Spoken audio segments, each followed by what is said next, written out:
Welcome to Decades, hosted by Chris Rubio. Decades is a show made up of 5 generations of people brought together to discuss topics you wouldn't normally talk about with others. The goal of the show is to learn by having some good, possibly heated discussions, without losing the simple fact that it's okay to talk to different people with different opinions other than your own. What's going on? My name is Chris Rubio. I'm the host of Decades. We've got a fantastic show. We've got Sub 60 Ed, Nick Umble, Craig Hannum, and Alex on Tech, and God knows who else will join us. For those that are just watching for the very first time, Decades is a show where we're going to get a couple different generations. Oh, we got Jim Scarano coming in hot from Jim. Where's he? New Jersey or Philadelphia? Ocean City, New Jersey. New Jersey. Yeah. Sub 60, I wasn't talking to you. I literally said, Jim, where are you from? Well, Jim is muted. Jim's not paying attention, and we'd sit here all night. I would rather hear Jim. You'd rather hear me. Oh, Jesus. Tell me how you really feel. Don't hold back. You know how you like to hear my voice and say things. Jim, you're on mute if you're talking, bro. Unmute yourself, bro. Jim's on mute. Jim. We've got Jim Scarano as well. The king was talking to you, and you weren't answering. Be nice to my friend. Alex, help him out. You know what to do. Yeah. Well, all right, so we're going to talk about some different topics. Sub 60's got some topics that he wants us to cover. Of course, I'm going to go off paper just a little bit, but we're going to start with one that Sub 60 wants. Don't forget, we've got Alex on Tech as well. I forgot to mention you. What was your favorite food growing up? Alex on Tech, I'm going to start with you. What was your favorite food growing up? This is going to be wild. God knows what the hell you're eating over there. Well, it was potatoes. Hold on. I can't hear you. Hold on. Slow down. You're going to get fired up. It was a version of a potato salad.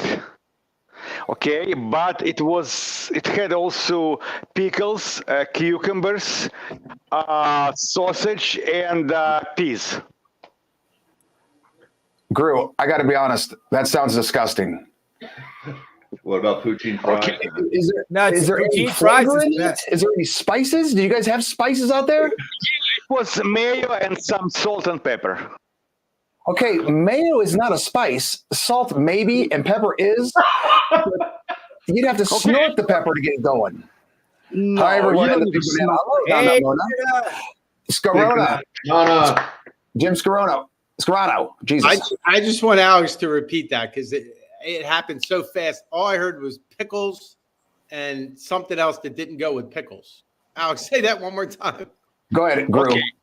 It was a potato salad with pickles, cucumbers, pieces of sausage, and peas. And peas. And peas as well? Yeah, it was a potato salad with cucumbers, sausage, and a couple other vegetables tossed. What are you, a Viking? No one eats like that. He's Eastern European. What?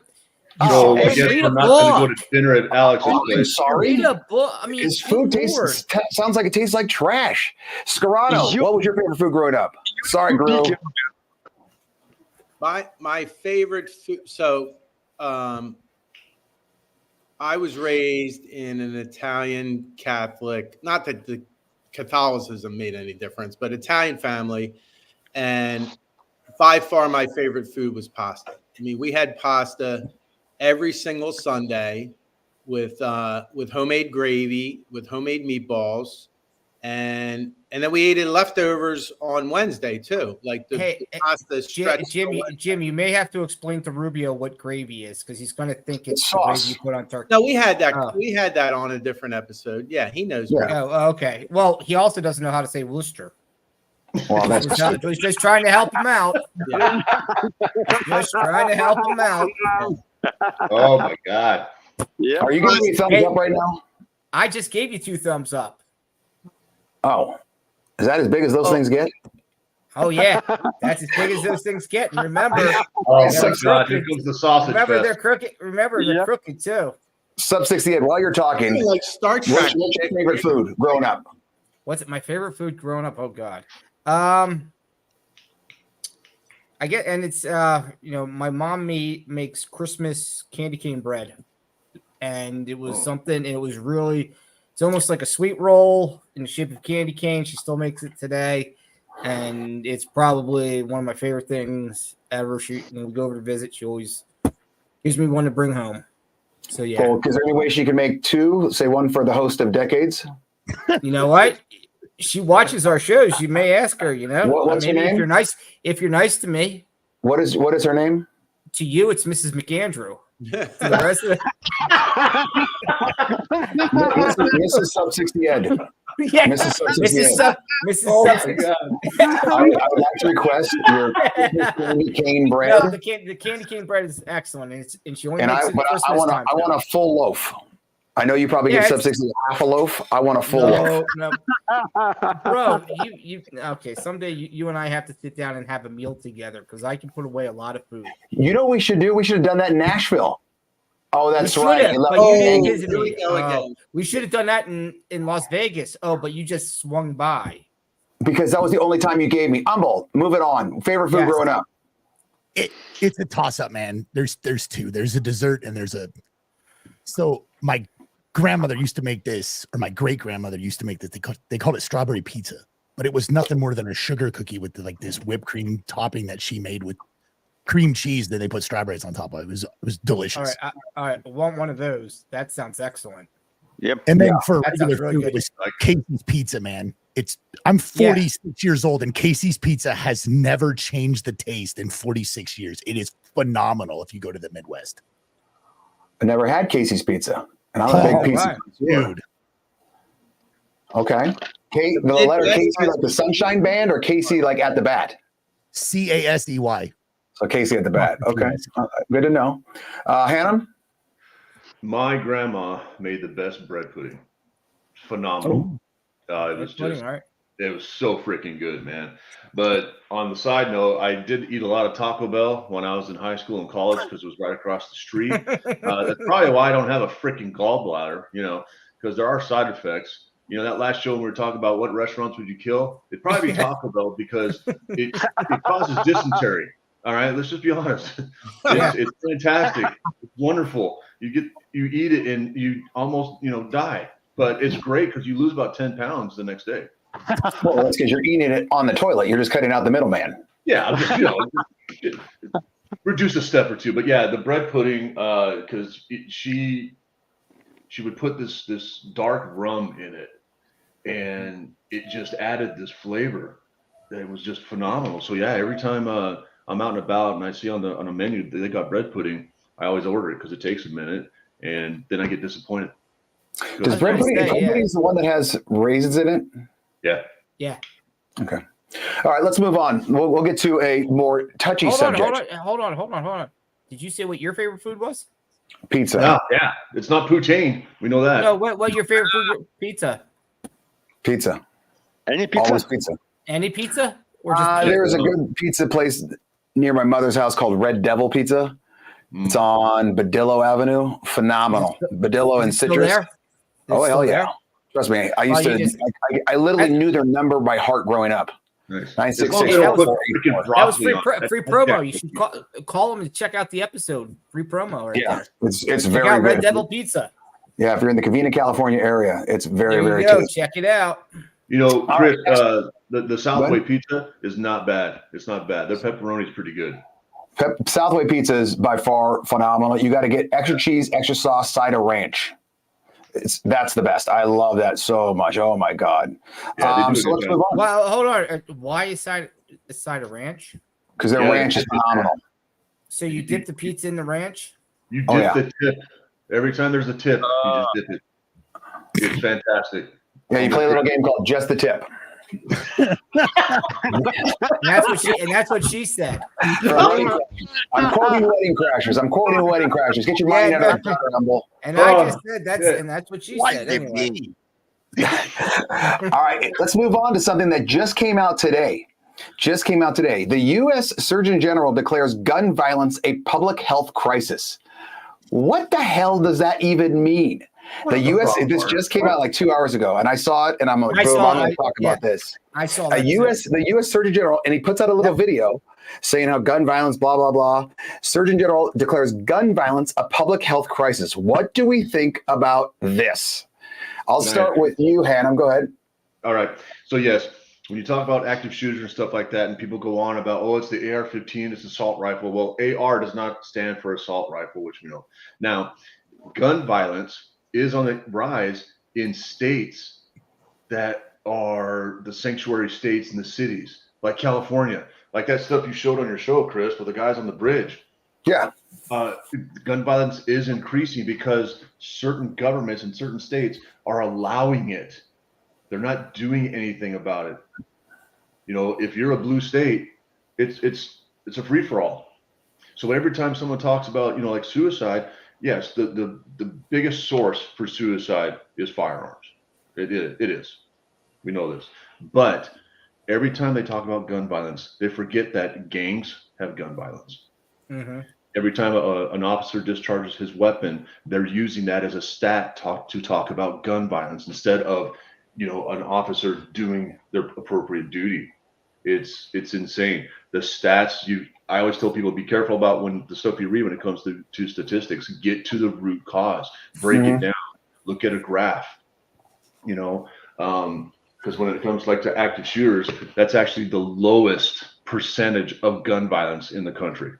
Well, and then you've got the cities like Chicago, who are one of the strictest with gun laws. And every single week, you can look it up. I think this past weekend, there was 52 people shot, 9 killed. But you don't hear on it. You don't hear about it ever because there's so strict gun laws that there's no way you can have it. And it's inner city. It's black on black crime. So they're never going to report that. They're never going to report it at all. No. And so it's one of those that just goes under. Humble or the hell, sub 60? No, that's not exactly true because I read literally 100% true. No, it's not true because as you know, I read the Washington Post every day. Oh, that's your source? No, I read the Post. No, and they actually talk about the gun violence, about the black on black and the shootings in the city. I mean, I live 40 miles west of DC, and every day, I don't even have to read the Post. I turn on the morning news, and there's gun violence. Is it something that the Surgeon General should be talking about? No. That the Surgeon General is supposed to be medical and stuff like that. Gun violence, I mean, that's a whole. There's a whole nother piece to that. That's you talk about the definition of staying in your lane, dude. Like right. I just think, yeah, he needs to. There's other. The guns cause. As they say, people kill people. Guns don't kill people. Yes. A gun just laying there is not going to kill somebody. Somebody picking up the gun and pulling the trigger is going to do it. It's like a bat. Gun control. You can have the most gun control you want. Criminals don't follow the laws. Right, exactly. I mean, if you just look at, if you just watch Vice, I mean, Vice TV has a show going called United Gangs of America, and they're talking about. I mean, they all get guns and they kill one another left and right. So it's just, go ahead. I was going to say I worked with the task force, the game task force in southern Arizona, and everybody that we busted, they got their guns from the southern border because we were living 8 miles north of the border.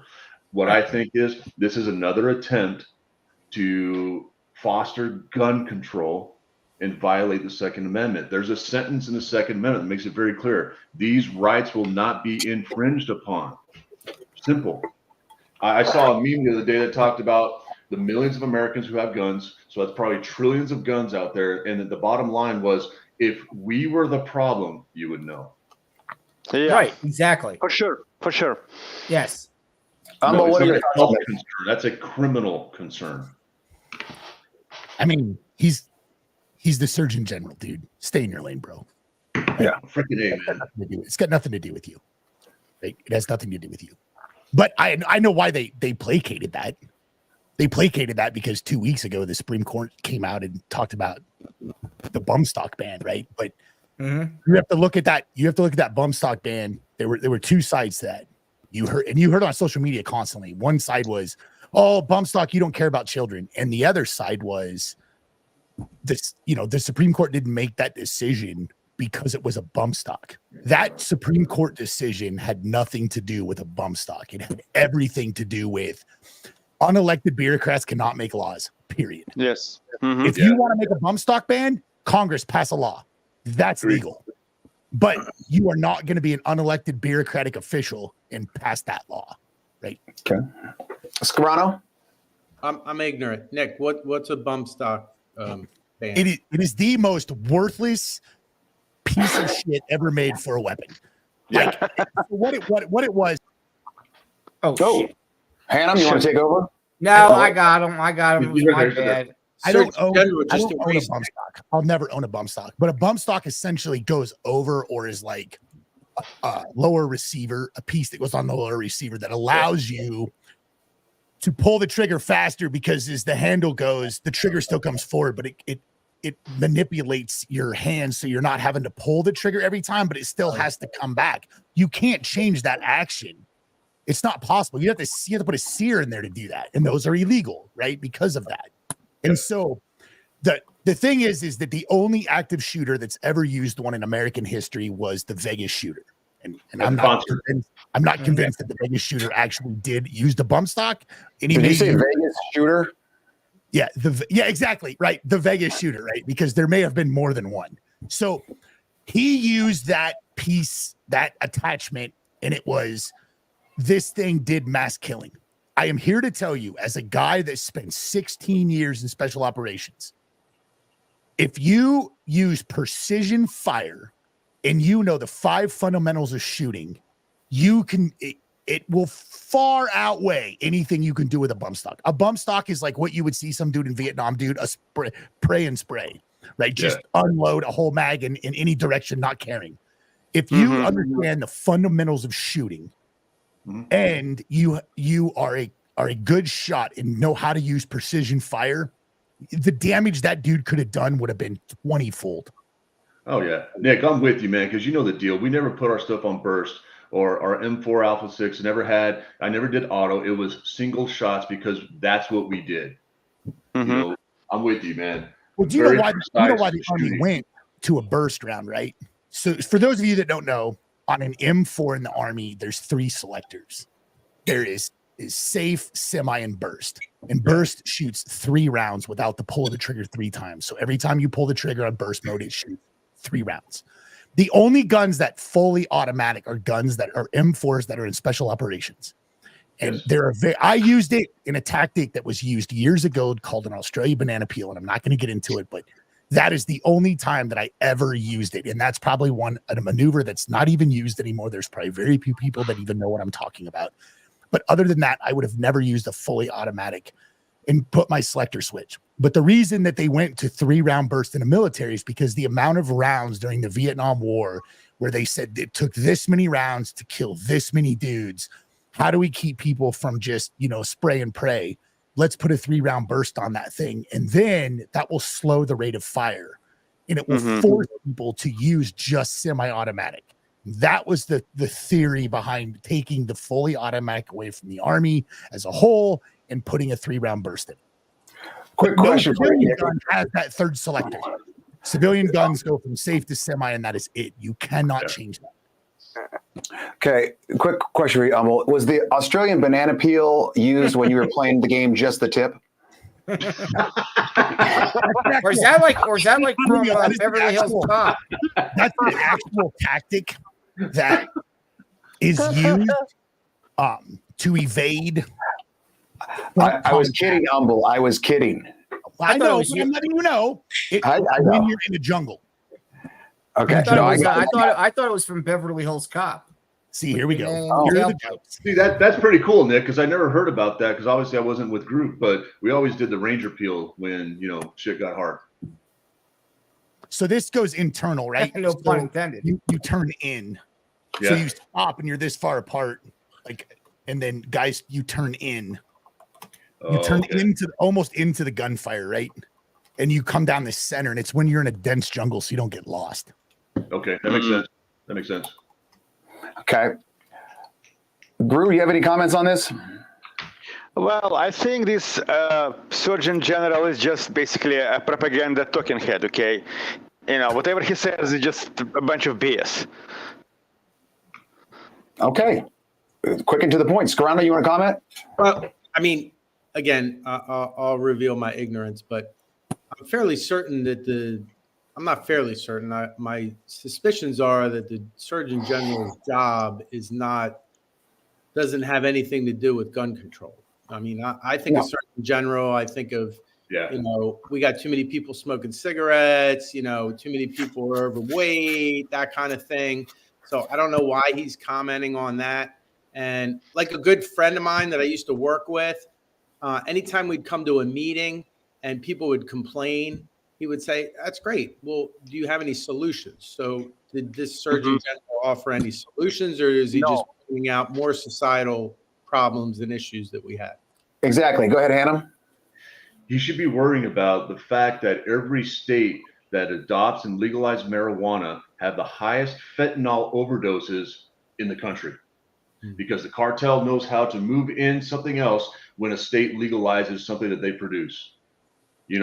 I was at the 5K at Lindsay Creek where they were honoring one of the guys they lost who took a pill that was laced with fentanyl. He was at a friend's house. He was in some pain. He's like, "Hey man, I got some ibuprofen." He's like, "Cool." He took one ibuprofen that was laced with fentanyl, and the dude freaking died. Oh. That's what Surgeon General should freaking focus on. Yeah. Because that's actually increasing my line of work as well. I agree. Somebody loses somebody to a fentanyl overdose that was accidental. They weren't a druggie. They weren't an addict. They were with a friend, and it happened. And the family's like, "What do we do now?" And they're freaking out. So that's the focus. I do not like legalized marijuana. It's insane. Hannah, since everyone's probably asking, where did this person get this Advil? Was it like out of a CVS or Walgreens, or was it just some bootleg Advil he found on the ground? And that's what it was. The guy bought it from a friend, and he's sitting there at his house, and they're hanging out. They did some kind of run or some kind of exercise, and he was sore. He's like, "I got ibuprofen," but the ibuprofen he got was not ibuprofen. It was something else, and it was laced. Wow. That's why they say when it comes to fentanyl, there's no such thing as you got to avoid the fake pills. I've seen those billboards, fentanyl. Yeah. Fake pills. We've seen around the valley and stuff, but I did some research on it when I was still in uniform. And every single state that adopted legalized marijuana had a fentanyl increase that was substantial, and it was almost overnight. That's wild. Yeah, wow. And it comes from China. That's the other part. These guys are getting that crap from China. They manufacture it daily. Well, we don't have to worry too much because the border is closed, so we're good on that. Oh yeah, we're so safe. Yeah, we're right. So good. We knew how to invade enemy territory and wait until we got activated. Come on, please. Yeah. Sub 60, take us to commercial and then bring us back in. Happy Men's Mental Health Awareness. It's not worth it. A little over a year ago exactly, in this location, in my car, those are the words I thought about. I didn't think tomorrow was worth it. 1.6 million men attempt suicide every year, and we will never know the amount of men that have thought about it. It's okay to not be okay and still be a man. I sat in my car a little over a year ago for hours contemplating whether or not I should make it to tomorrow. But what I ended up doing was calling a friend, and he was willing to listen. That was one of the hardest things I ever had to do in my entire life, was to let somebody in and let them know that I wasn't okay. But I was still a man. So I shared this story to let you know. I know it might be hard, and I know it might be difficult, but give somebody a chance to listen to your story, because you'd be surprised as to who's willing to listen. Because if you open yourself up to the world will open itself up to you. So take a chance and be kind to yourself if the only thing you did today was survive. You're not alone. I'm here with you. I've fought those battles too. Keep going, and you will be grateful for it. I saw this before Craig talks. I saw that on Instagram, and I just thought it was one of the best messages I've seen all month. And the dude is raw and honest. That was really good. I did not know that. That was good. Hannah, you got some stats for us? I do. Yeah, that was impactful, and that's what we need, man. We need men to be able to talk about their feelings. All right, because the approach we used to have was, why would you think like that? What are you thinking? You know, it was this direct, derogatory, accusatory type language when it came to somebody in distress. We had to change it, and it was like, all you got to do is say, why do you feel like that? What's making you feel like that? We're talking about an emotional response to a negative issue that sadly, 9 times out of 10, that person created with themselves, and they let it fester, and it got bigger and bigger, and they got overwhelmed. So it's feeling. So let's do some stats, man. Let's talk about economic impact. $4.4 trillion, all right, was used in 2020 to deal with suicidal issues. That includes the burial, the investigations. The economic impact is absurd. In a community, like say our community that Chris and I live in, it'll cost about $100,000 in change for the investigation to be completed. There's only 2 detectives in the Lewiston department of the police department that deal with homicides. So suicides end up on the bottom of the stack because they're dealing with actual homicides, attempted homicides, et cetera, et cetera. So when they figure out that the cause of death was suicide, the expense is massive because you have a hazmat team that shows up, medics, the coroner, all these things, and then the cost of, burial. But here's what's crazy. Between the ages of 20 to 70, $1.2 trillion of that 4.4 was dedicated to men. It breaks my heart. Cause of death, suicide has been the second leading cause of death since 2012. I mean, it's competing with heart disease, cardiovascular issues. It breaks my heart.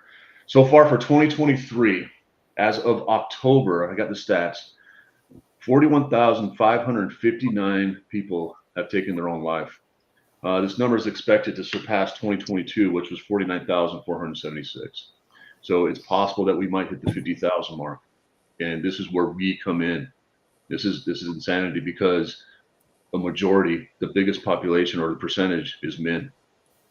It's truly, it breaks my heart.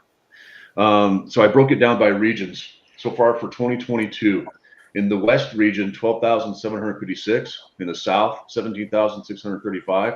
Believe it or not, the South and Midwest are the same, 17,635 guys. In the Northeast, 7,218. Do you want to know why?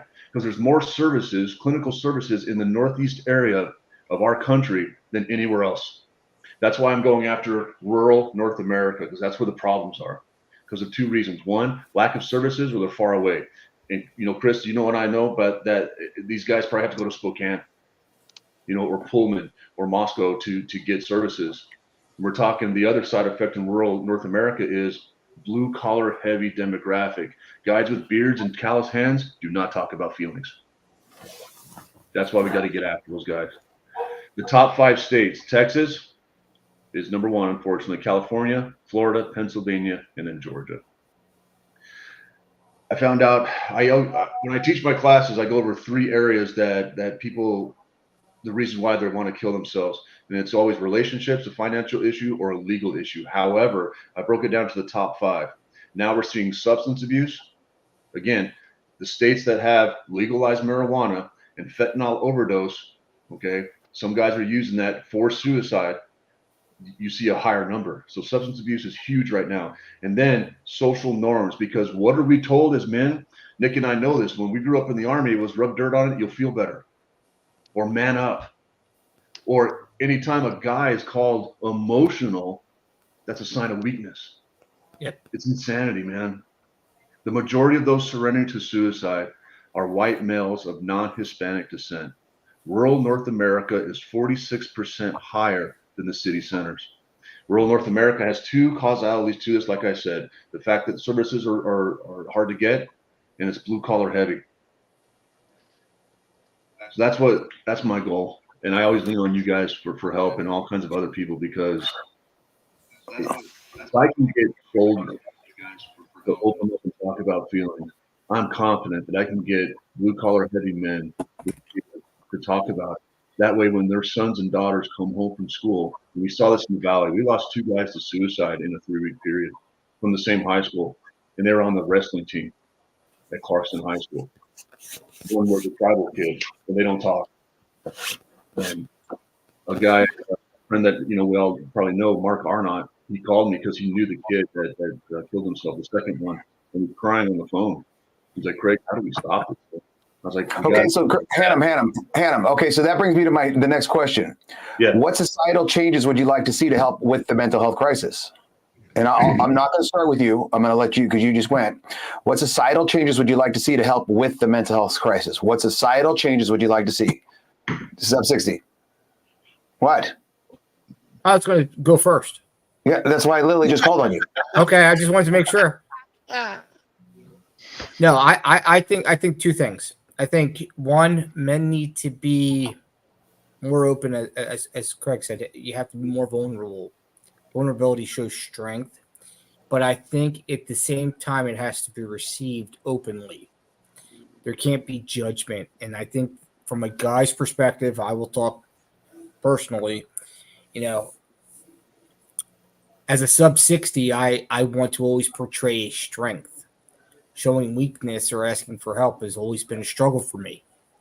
So being able to have that reciprocated, or kind of like, okay, I get it. You can share with me. I can share with you, brothers. You'll be supportive.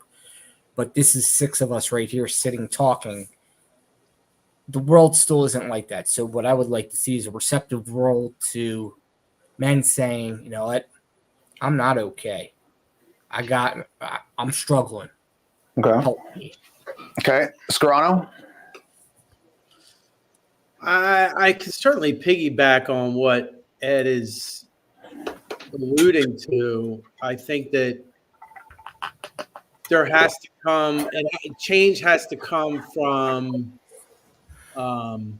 government. It has to come from big businesses. I mean, I'm tired of hearing ads for vaccinations and prescription drugs. I listen to Spotify and I'm like, I'm getting hammered with this stuff.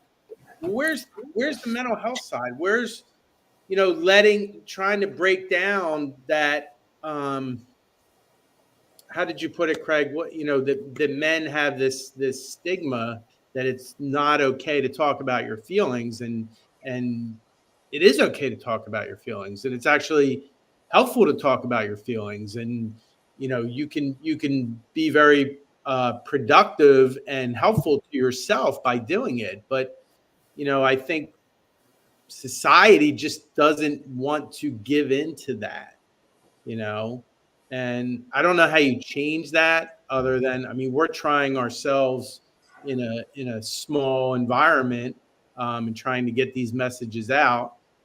I do it in my relationships with people I know. There are people watching, there are people seeing, there are people viewing, and they always say, I think it's awesome, I think it's great what you guys are doing. And I'm like, okay, get on board, spread the word, let people know. Okay. Humble, I think I'm going to hit a home run with my thought, but go ahead. Just give me you guys a heads up. You're not going to. It'll be a bunt out. So because I've been down that road, I have a bit of a conflicted thought process, right? So I agree that at some point you need to talk about what's going on, right? But I also think that there's a thin line when people say talk about your emotions, right? Uh-huh. Because there is a you can go overboard on that, right? And by, I don't know, man. I don't know how to say this without being very brash in myself. I don't know how to tiptoe around it, man. But I think like talking about emotions is one thing, and going to see a counselor is one thing. But then fucking constantly bitching about stuff is like, okay, dude, like I've had enough. Right. Like, stop. Right. I can't. I'm not. You're always a victim. I got it. Great, dude. But I understand that there are times when there's just somebody you need to reach out to, right? I've been down that road. I didn't call anybody. I didn't talk about it. I didn't tell anybody about that shit. I was so goddamn embarrassed. Like, fuck, man, anybody knows this, I'm going to lose my whole career over this shit. They're going to think I'm a fucking mental basket case. Right? But I've also been to a point where I didn't leave a compound for almost 6 months. And when I got home, I didn't want to leave my house. And I got basically told, hey, just go rub fucking dirt on it. You'll be fine. Right? So there is a fine line right? Between what I consider mental health and talking about things versus like being an over emotional individual. I like that. I agree. I agree. I don't know if there's an answer to that, right? And I like what Jim has to say, but man, I want the government out of possibly every avenue of my life, right? And I don't know if that's because I don't know what counselors look like nowadays. I haven't been to a counselor in a decade or more, right? But I don't know what that looks like now. I don't know what counseling looks like. I'm afraid that counseling looks like they're just going to placate you and tell you what you want to hear and not tell you the honest truth, because we've gone down this road of I can't maintain clients if I tell you the truth and I tell you where you need to go. But if I placate to you, you'll continue to come back to me. And I also agree that with Jim, that when you watch those commercials for drugs and antidepressant shit, the first 45 seconds is this how this drug can kill you, right? Yeah. All the side effects. Yeah. Exactly. Suicidal behavior. Yeah, exactly. Where you're like, so I think about that. I'm like, well, there's got to be a point. Like, I mean, do you really want to take a drug that can kill you in 17 different ways? Or is it better just keeping your mouth shut, right? And so that goes back to that. I think some of these drugs do help people, and I think that they're great, but they're also 25 ways to kill you. And so is that a big pharma push? If we don't give you mental health, but we just throw a drug down you, then maybe that's the way to go. And if you guys didn't know, the state of Tennessee just passed a law. I know it went through the House. I don't know if it's gone through the Senate. But if you have any mental health issues to include are on any drugs, you cannot own a firearm. What is the cascading effect of that? Wow. Yeah. Okay, Guru, what's your thoughts? What societal changes would you like to see to help with the mental health crisis? Well, as I mentioned a few episodes ago, it would be great when you come into your physical, talk to your doctor about your blood pressure, your vitamins and other things. Your doctor always inquires about your mental health, whether you have any issues or whether you need any additional help, and not just trying to push new pills or new vitamins on you. Okay, I like that. I like that a lot. I think one thing that I would go to, societal changes, and I think it would be impossible to do for teens. I think it should be somehow, some way, they're not allowed to be on social media until later in life, simply because they are the Instagram generation where everything is perfect on Instagram and everyone is fantastic and having so much fun. And the adults in the room look around and go, dude, I saw that guy yesterday. He's miserable. But everyone thinks they have to keep up with the Joneses, especially as a teenager, and it's just literally impossible. Everyone's miserable as a teenager. Yes, you have some good times, you have some bad times. You're going through puberty, you got zits, you got this, you got that. Everyone's going through the same ugly factor. You look like a newborn giraffe, or you're super fat, or whatever. It just happens. That's number one. Number two, what societal changes what you'd like to see help with the mental health crisis? I think, like Umble said, yes, there's a fine line where we want to hear you, to, dude, at some point, suck it up. I'm tired of you whining the entire time. On that same note, I still think there's a confidence issue. I think there's a big confidence issue in a lot of gentlemen where they're afraid to say, hey, Hannah, I'm not doing well, dude. Let's go have a drink. Let's go to Ernie's right now. Because they're afraid to do it, because they're afraid to be called a sissy. And since I moved up from Idaho, or moved up to Idaho from California, I can't even, and I'm sure I've told you guys on the show, how many times I would get called out for saying, I don't know. And ironically, Jim Gingrich, member of Decades that committed suicide, he's the one, he told me fat out, because he was teaching me how to use a gun and all that stuff. And I was like, I don't know, like 37 I don't knows in a row. And we were out in nature and like that. And he goes, I've never heard a dude say, I don't know as much as you do. He goes, you're not embarrassed about it? I go, why would I be embarrassed? I don't know. And I go, I'm not from here. I go, I'll take your ass to South Central LA. I'll drop you off, and you know what you'll say? You don't know how to get the hell out of there. I go, it's two peas in a pod. I go, so to me, that's more of a confidence issue where dudes need to have the confidence to say, hey man, I feel like shit. Is there any way possible that we can talk for a second? And you're going to call me a puss? I couldn't give half a shit. It's just what it is, yes, I'm a puss right now. So be it. I don't know. Help me out here. So that's my thought. Hannah? Okay. Every time I talk somebody down, and I just talked down an 18-year-old kid, he was a Nez Perce, He's a tribal kid, and it was tough to get the family to meet me because they don't talk. When I talk somebody down, the first thing I always focus on is put the accountability on that individual. Whatever the contributing factors are, all the stuff that's going on in your life, et cetera, fine. But the accountability is on the individual.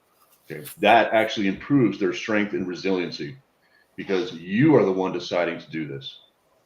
Now, you talked about social media. Here's the facts. Between the ages of 10 and 18, social media is the highest contributing factor to suicidal behavior, mostly with young girls. And it's because they define their self-worth on how many followers they have, et cetera. Quick story, I had a young lady, 18, last day of high school, at 2:15, she said, at 2:30, she said, I'm going to kill myself when the bell rings. The bell rings at 3:15. I got the call at 2:36. I'm like, holy shit, I'm on the freaking clock here. When I found her, it was because she was being just, oh my God. And the social media is 24/7 now. When we got bullied, it was 8 to 3.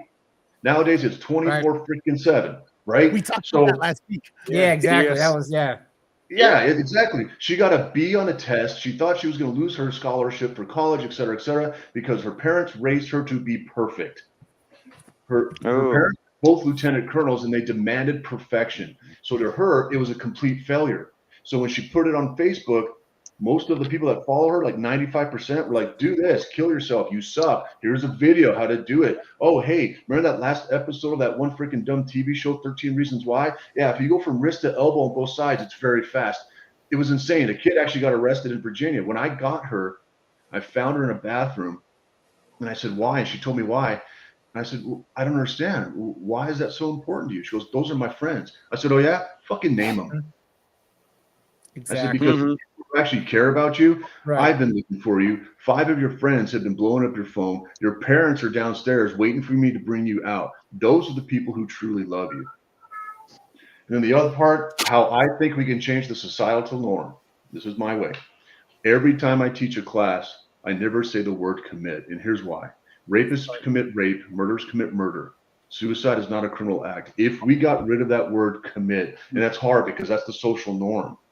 That word commit, especially in the military, was defined as you are broken, you're going to lose your security clearance, you suck, oh, you're in a leadership position? Not anymore, because you have freaking issues. That stigma gets reinforced by the word commit. That's my take on it. And Hannah, when you were on my show, you said that right when I said that about Jim, I was like, oh, shit, I'm not supposed to say that. So what is someone supposed to say?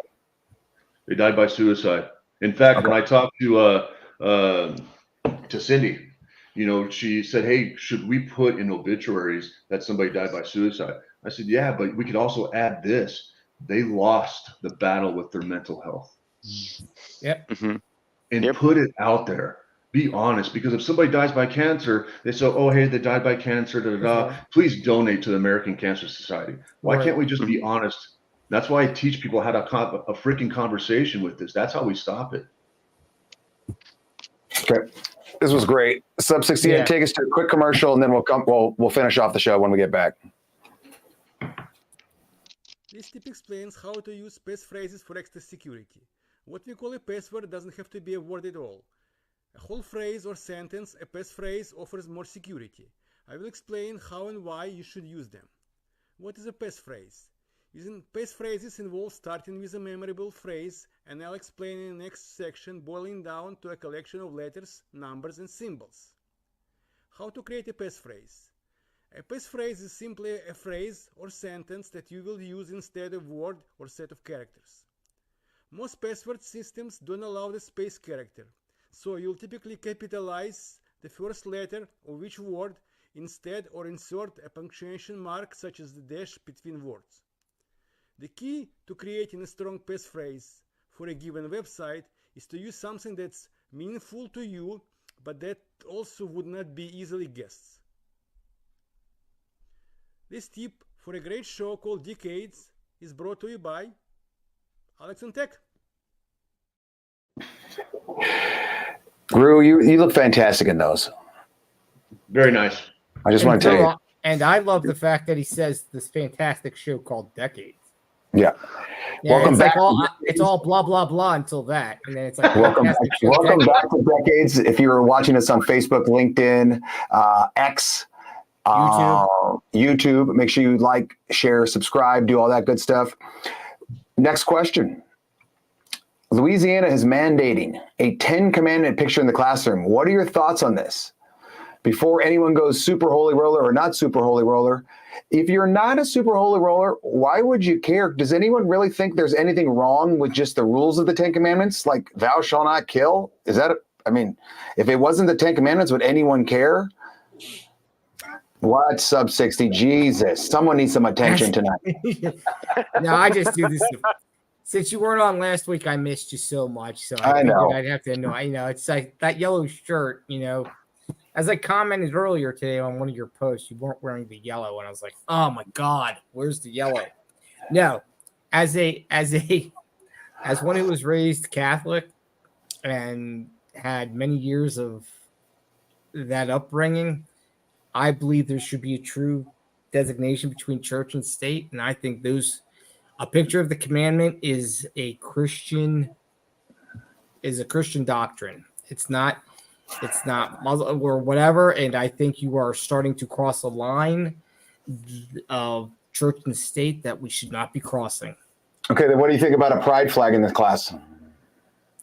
Pride flag? No, I think that's probably the same thing. That's along the same thing. I think a pride flag. Okay. I think a religious symbol of that. Then if you're going to do that, you need to allow a Buddha statue, all the other religions as well, because that's a Christian doctrine. That's a Christian thing. That's not going. There's too many other religions in this country. Okay, that's how I feel. Scarano? Oh, you're gonna ask the public educator? Yeah. Well, I figured. Yeah, exactly. Come on, man. You're gonna support me, right? You're gonna support me, man. You're gonna support me, right? Nope. I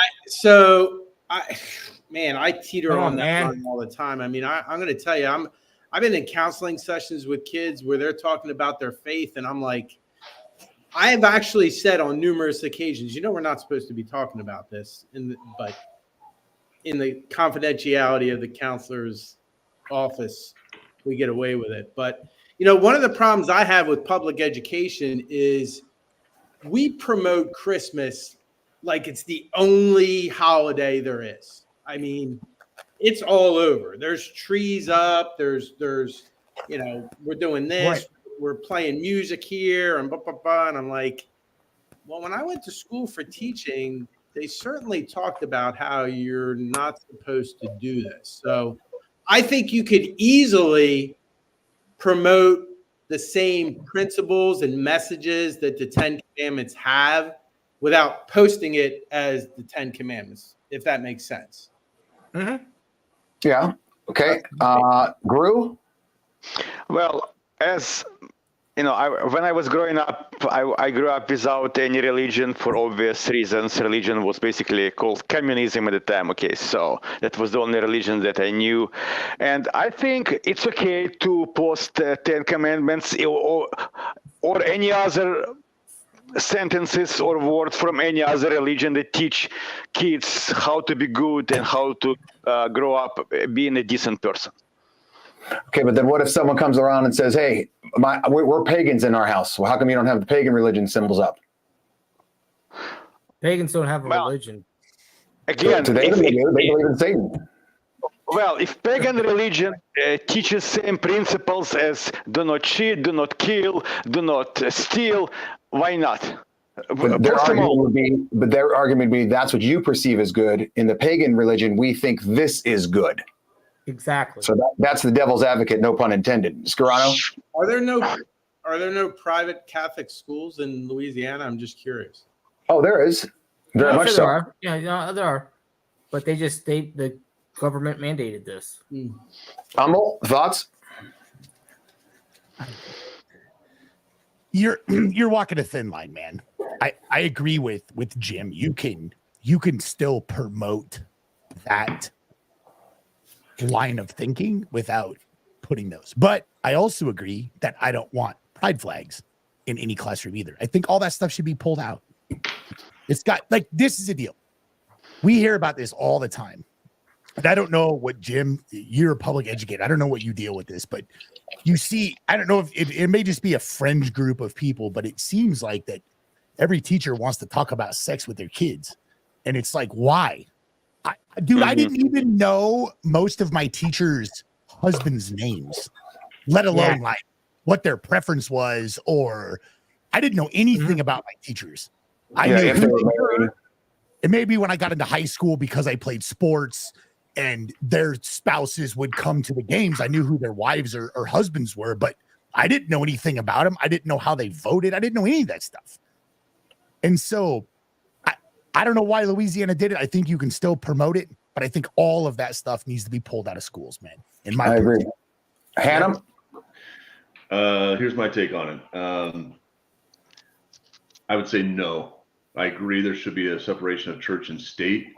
Now, if you want to put some stuff up that talks about ethics, knock yourself out. Here's what I think. We have seen a decline of patriotism.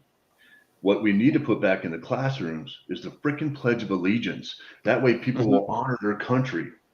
They will know how important it is. It's not brainwashing. I had a teacher tell me one day when I was teaching a class about suicide prevention, she goes, no, that's brainwashing. I was like, no, it's not. It identifies the reality that we are a constitutional republic. And if you have pride in that, because you get to class and you start with, I love my country, I think we would have less issues. So I think there's been a decline with patriotism. We don't need the 10 Commandments in there. Real quick, Sub 60, put that back up. Doc and Chef put educational leadership just needs to lead by example with the 10 Commandments. You can have a sign, but that does nothing if you don't lead with integrity and quality of character. Yeah, one of the first things I said, Doc, that's brilliant. Children learn by watching. Yep. And on a side note, in about 23 hours, the Doc and Chef show will be on MD and Chef show, be on YouTube, LinkedIn, Facebook. I don't think they're on X, but it is phenomenal. I say it every single damn show that I do. If you can watch their show and not learn something or smile, you're an idiot. That's my take. If you can watch that entire hour show and not smile or learn something, you're either in a coma, sleeping, or an idiot. It's a phenomenal show. I highly, highly recommend it. So let's move on real quick here. Real quick. This is going to be a quick hitter, and then we're going to wrap it up. We'll start with Sub 68 because I know what he's going to say. Who is your favorite superhero and why? No, you don't. Who's your favorite superhero? My favorite superhero. Please say Mighty Mouse. I was going to say Mighty Mouse just for fun for you. I was going to say Mighty Mouse or Adamant for you. Okay. But actually, my favorite one is the one I have two. My favorite is either the Flash or Green Lantern. I just like being super fast was cool. Yep. Me? I didn't think I was going to be on tonight, so I actually asked Ed if you said Bugs Bunny. And Bugs Bunny could be a fucking hero. I don't care. You said Bugs Bunny, and I answered you. And oh my god! Yeah, because I mean, I was never a big superhero person, but I was a huge Bugs Bunny fan. I mean, he had it all. He was cool. He kind of cut Scarano's mic. Cut Scarano's mic. Yeah. I'm not hearing about Bugs Bunny's your hero. He's unbelievable. That's next week's episode. Brew, did they have superheroes out there? All the superheroes were some kind of people who fought in a war, who did kill a bunch of Nazis. Basically, that were the superheroes back in the day. But my current superhero is probably Spider-Man. It would be cool to do what he does. Okay. You want to shoot a web? Sure. Yeah, okay. Sure. Why not? Hannah, I'm assuming you're going to say Darth Vader? Well, when it comes to superheroes, I've always been on Team Captain America. Yes. Okay. Good. But my dark side, yes. I'm all about the Vader. Okay. I'm in. Oh, I'll have to show you. Hey, I'll have to show you one time there, Hannah. We have like a 4-foot Darth Vader. Yes, it's about as big as me. Oh, here we go. Yes, it's about as big. I just beat you. I beat you to the punch. Yes, it's about as big as me. It's a full size. I never watched comics growing up, man. I never watched any of that stuff. I didn't care. You had a sad childhood. Farm in Iowa, man. I didn't care about superheroes. Right. We'll just say yours is the Incredible Hulk. Foghorn, it's Yeah, exactly. We'll just say it's the Incredible Hulk. And just want to say, everyone, thank you for watching today on X, YouTube, LinkedIn, and Facebook. Thank you to Sub60 Ed for producing the entire show. Thank you to Scarano, Umble, Gru, and Hannum. You guys did a great job. Let's have a cheers to everybody. Are we not going to? Are we no longer Cheers, gentlemen. picking? Cheers. Oh, yeah. Are we no picking? It wasn't really a competitive match tonight. Well, it was good. It was good, but I got to give it to Hannum because he came strong with a lot of stats and a lot. Yeah. And I'll give it to him. I got to give it to Craig. Craig, Thanks, man. you got it, man. And thank you for everybody watching. And we're out of here. Be safe, Joe.